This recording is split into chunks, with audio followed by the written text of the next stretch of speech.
众朋友，大家好，我是徐曼珍，欢迎收看《南方特搜报》。经济部商业司近日在台南市海安路举办餐酒节活动，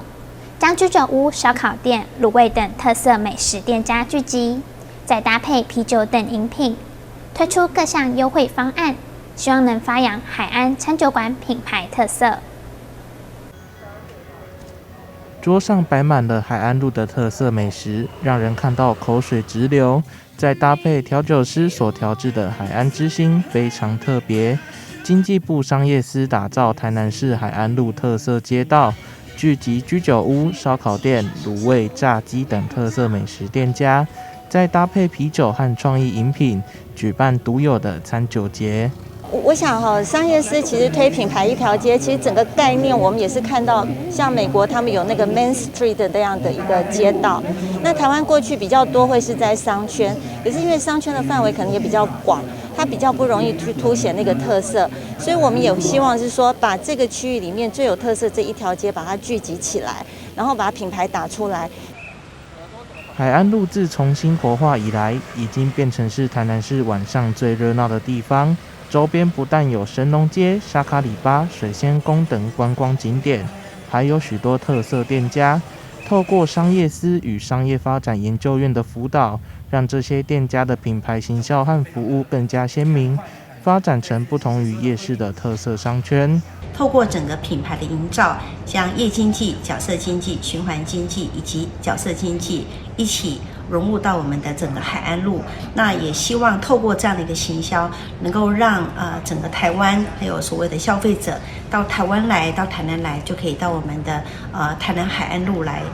享受美食。那我想过去大家在想说，商圈到了晚上变夜市，可是我们希望说它不是那种传统的夜市文化，而是有一种比较休闲，大家可以在这边非常轻松的喝一点小酒。我们希望是说，把海安路打造成这样的一个品牌意象，那这是我们觉得海安路是有这样的一个潜力。对，海安路餐酒节在开幕活动之后，将在9月到10月举办系列活动，同时也推出各种优惠方案，吸引民众来消费，带动商机。记者杨顺怀台南采访报道。1年1度的高雄市眷村文化节，特别选在93军人节，在凤山前海军明德训练班举办，用阅兵方式打造军民一家亲的景象。2022高雄市眷村文化节3号在凤山前海军明德训练班热闹开场，市长陈其迈特别前往致意，并且在高雄市高县眷村文化发展协会荣誉理事长刘德林的带领下，沿途了解眷村文化和各项美食的起源，并且逐一和摊商互动，游走眷村美食街，现场民众争相合照，气氛十分热络。我们高雄作为一个多元族群、多元文化的港湾城市，在这里包括了过去陆军、海军以及空军的眷村，全部都在我们高雄，不管是冈山，或者是左营或者是我们凤山，都有保存非常悠久，而且非常美丽、令人怀念的眷村文化。迈入第16年的高雄市眷村文化节，首次在93军人节举办，并且以致敬光荣为主题，向所有现役退役的军人、农民以及眷属们致敬。开幕仪式更有精彩的演出，让现场民众大饱眼福。我们推出了眷村再生的2.0计划，那我们希望用更灵活的多元配套的方式，能够尽可能的保存我们眷村，不管是建筑也好，或者是大家共同的记忆跟共同的感情。市长陈其迈也承诺，市府将会全力支持眷村文化保存，范围涵盖左营、凤山以及冈山的眷村，期待透过更灵活的多元配套方式，尽可能的保存大家对于眷村的共同记忆以及感情，并且照顾好眷村以及周边的市民朋友。记者高雄综合报道。台糖长荣酒店将传统竹工艺与美食结合，推出竹农创世纪跨时空交流竹编工艺展，并在9月份推出特色套餐，让旅客享受富有传统美学的健康飨宴。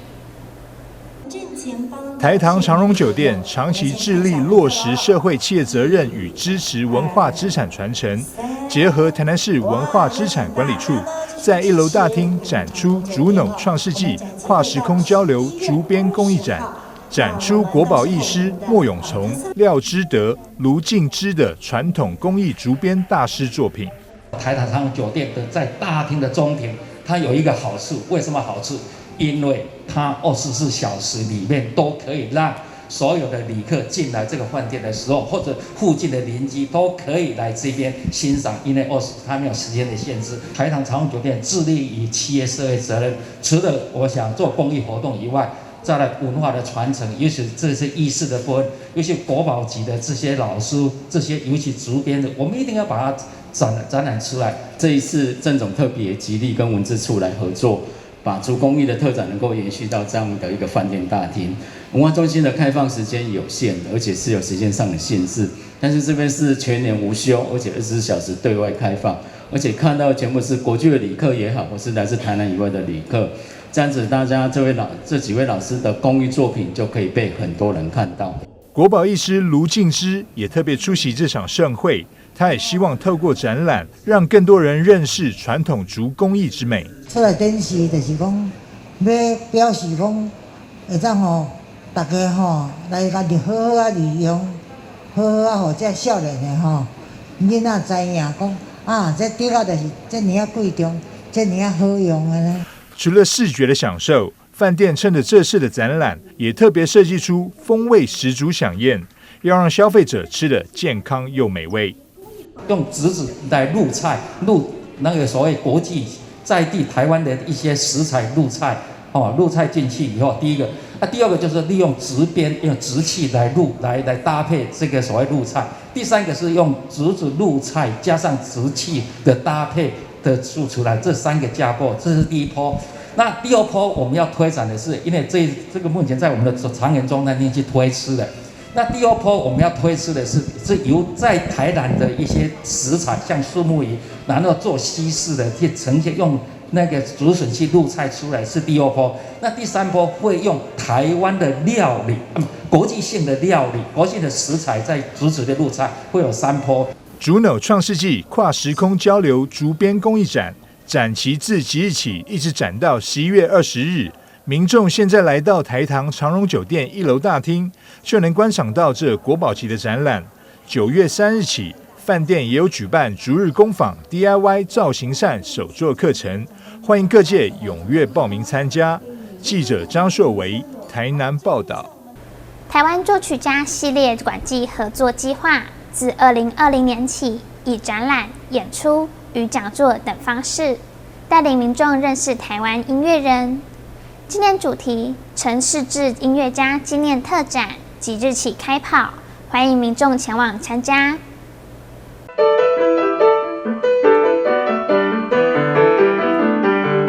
钢琴家卓辅健以乐声为台湾钢琴第一人陈四志逝世30周年纪念展揭开序幕。陈四志这些作品当中有几首值得大家回想，因为当初我刚刚讲到，都曾经代表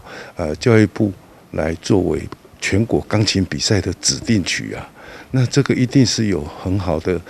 启发作用。充满年代感的老照片、珍贵手写信件，以及为了展览特别制作的纪录片，全部都将在这次的特展中一一呈现。我们在这次的展品当中，其实有很多书信的一个展览。其实这是陈世志校长在说明他自己的比如说他自己的曲子要怎么样诠释，或者是他跟卓辅健老师的一个书信。音乐家陈四志创作了台湾第一首合唱曲与钢琴曲，在音乐上贡献良多，而他在教育上同样不遗余力。虽然他是台湾第一代钢琴家、第一代作曲家，可是他却把他这一生最重要的时光献给了教育。他担任了1947年承德女子中学音乐科的创系，然后1955年到1981年担任了淡江中学的校长。他将他后半生最重要的一个时刻贡献了给教育的岗位。从生前的相关文物中，可以感受到音乐家陈四志对创作的热爱。纪念特展即日起开展，10月1日还将举行音乐会。透过系列活动，让民众更加了解他的生平，也让粉丝能在乐声中重新回味他的经典创作。记者郑光佩、苏瑜文高雄报道。因应就业市场缺工及劳动力高龄化，劳动部云嘉南分署结合餐饮业者，首次推出人才实习计划，报名者从50多岁到73岁都有。经筛选和企业实习历练后，表现获得肯定，让分署期待能够延续该计划。103年从空军中校退役的蔡明娟，褪下军装之后，现在转变成餐厅服务员的身份，用专业热忱来接待客人。她说，孩子在读书，一个人在家也郁闷，所以有机会找到接触人群的餐饮业，成为她职涯第二春，相当感谢。我觉得很开心，因为环境就让人家觉得很舒服。对，然后其实这个工作我之前也有涉猎过。只是都是 PT 的部分，就是 part time 的部分，对，所以我觉得还蛮能够胜任的。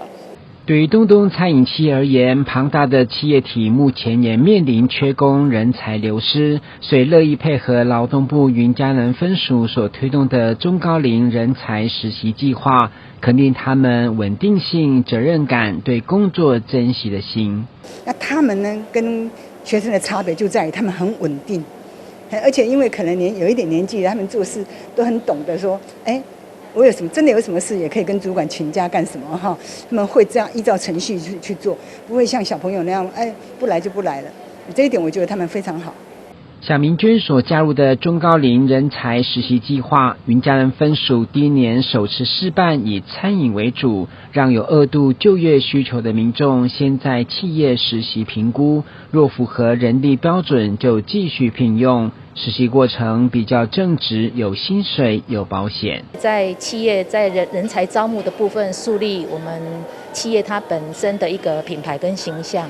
那中高龄的部分呢，人才的部分呢，它也可以透过这2周40小时的一个实习过程，可以了解到他到底适不适合这个工作，然后从中去找到他可能在职涯方向的一个确认。云嘉南分署表示，今年待实习计划结束后，会整体评估，作为日后继续实施或是扩大到其他职场的参考。记者郭文吉台南报道。高雄苓雅区有间鸡肉饭和凉面店，每到中午时刻就有顾客陆续上门，店家电话接不停。香氛四溢的鸡肉饭和凉面令人食指大动。餐点究竟有什么特色？带您来了解。有别于一般传统的鸡肉饭是搭配油葱酥，老板用的是港式的葱油酱。除此之外，选用的鸡肉部位也不同。一般店家用的是全鸡，老板则是选用温体鸡腿肉，吃起来的口感比较软嫩，搭配以鸡汤香料为基底的酱汁，与鸡肉拌匀后香气四溢，令人食指大动。我们是用温体鸡肉，然后我们是用鸡腿肉，因为外面应该大部分都是会用全鸡，我们是用泡熟的这样方式，会比较多汁。我们是用葱油，对，就是用那种有点像港式油鸡上面放的那种葱油。酱汁其实就是用我们的鸡汤，然后加一些中药下去这样子。选用较能吸附酱汁的白扁面，以及店家自制的胡麻酱，再加上清爽的红萝卜、小黄瓜和鸡丝，每一口都能吃到满满的酱香味。为什么用白扁面？老板这样说：我们一开始是用油面。对啊，因为我们后来自己有在改那个面体，花生粉就算是提味的，就是它撒上去，其实有没有的话，味道其实是还有香气度是有差的。对，因为我们本身的胡麻酱基底就是花生跟芝麻，然后加一些黑芝麻下去调的。黄新慧其实原本是店里的员工，对于创业一直是他的理想。前任老板在经营了2年后，原本想把店面收掉。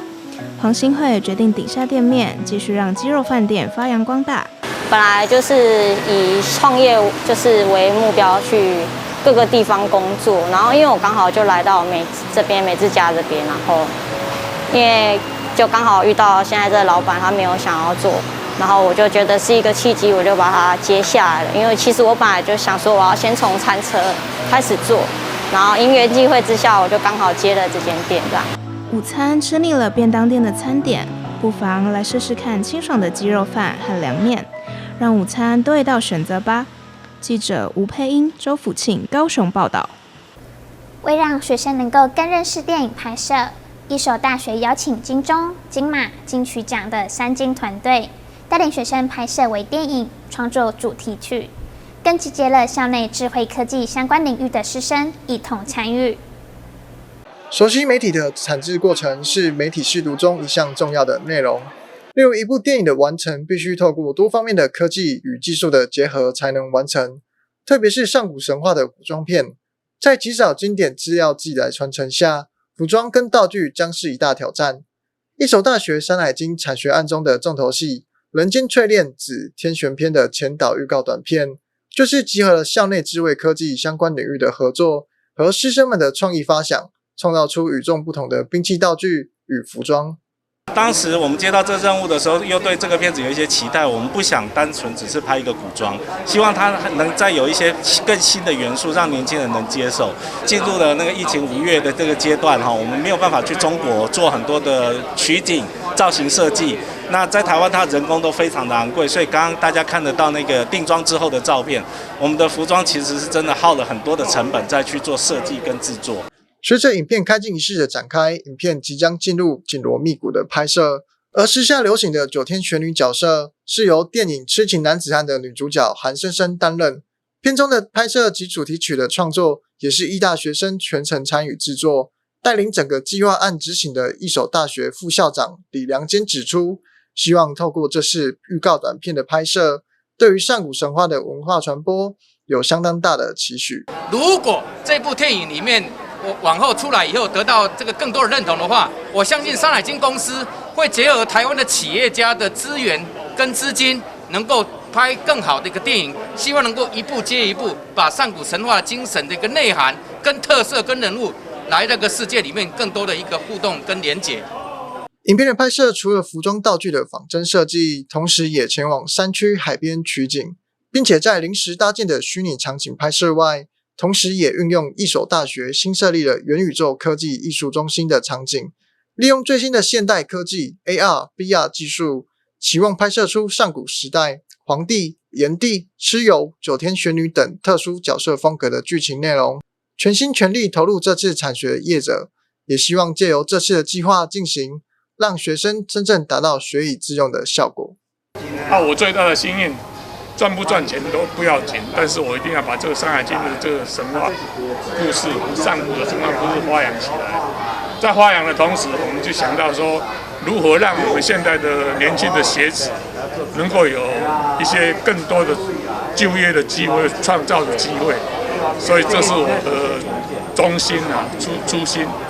无论是剧情构思、时空背景呈现、美术服装造型设计、后期动画的制作等，都是台湾影视作品中少有的题材。拍摄团队希望借高潮迭起的剧情内容，以及精彩的视觉张力、惊心动魄的声光效果，打造东方漫威新地位。以上是记者侯明奇、王玉祥高雄采访报道。台南市一名13岁男童本身患有气喘，且对虾子过敏。日前在学校营养午餐不慎吃到凤梨虾球，造成全身严重过敏反应。经奇美医学中心紧急治疗及过敏原检测，发现男童对虾的特异性免疫球蛋白呈阳性反应。除给予卫教外，也开立肾上腺素注射笔，让男童随身携带，避免类似的状况再发生。奇美医学中心儿科主治医师陈威玉表示，过敏性休克是一种严重全身性的过敏反应，症状来得又快又急，如果没有及时处理，可能在几分钟甚至半小时内快速恶化，使人昏厥甚至死亡的危险。造成过敏性休克原因包括药物、食物甚至昆虫的毒液等。过敏性休克它有另外一个名称叫做全身性严重过敏反应，那这个是全身性的一个过敏，所以各个器官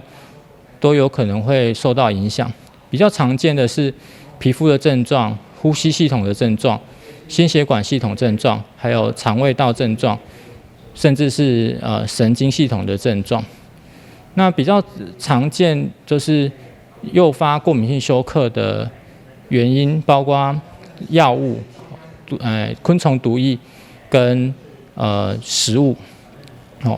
那如果有发生过敏性休克，我们会让病人赶快的平躺下来，那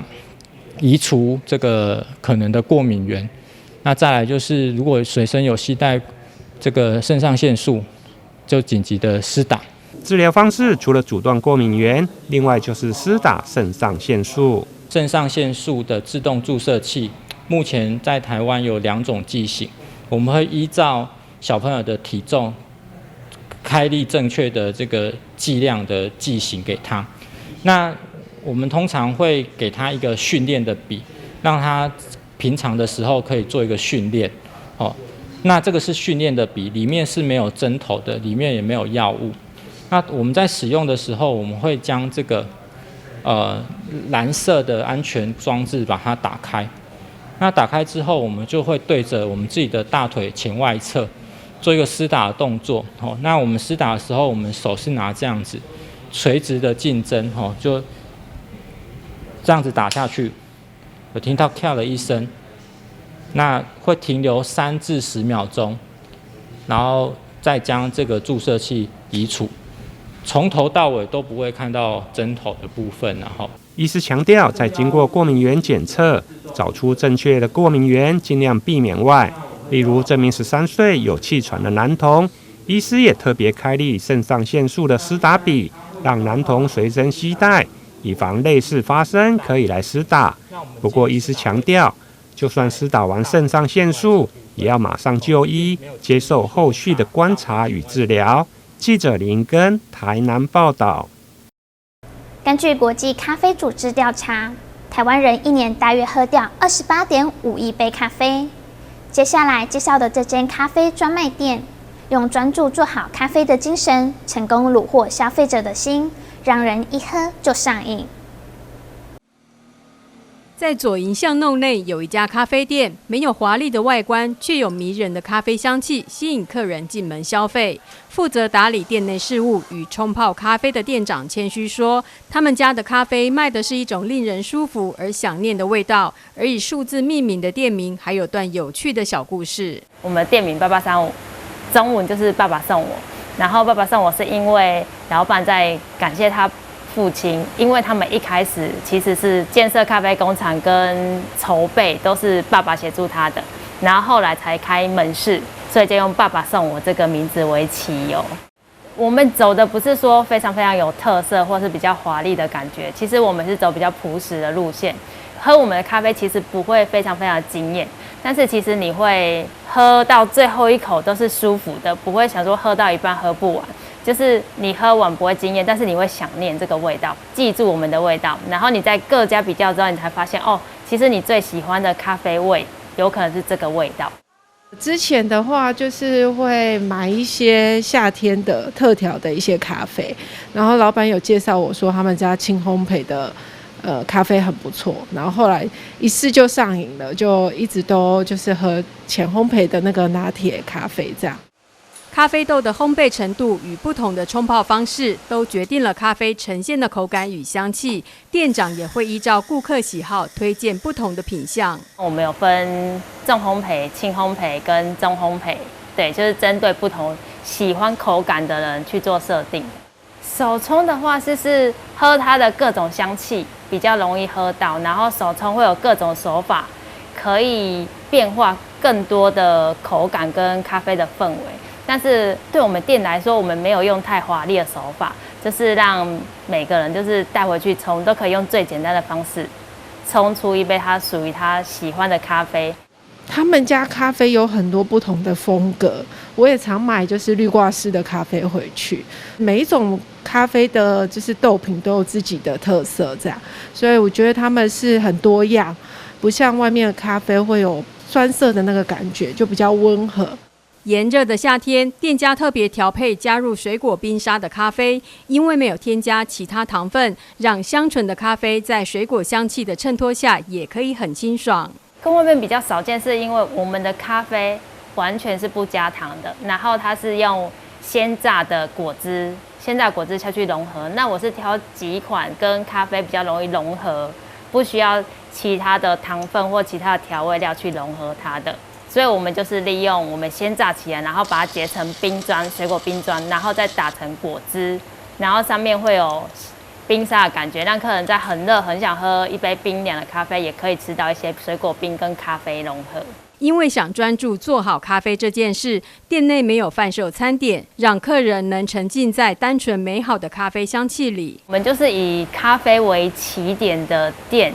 所以如果有太多味道太复杂，在店里其实会影响喝咖啡的感官跟视觉。如果喝咖啡的人都同样在一个空间，喜欢的感觉比较一样，进来这个空间也会相同的比较舒服一点。记者萧以轩、蔡宜文高雄报道。感谢您的收看，我是徐曼珍，祝你有个愉快的周末，我们再会。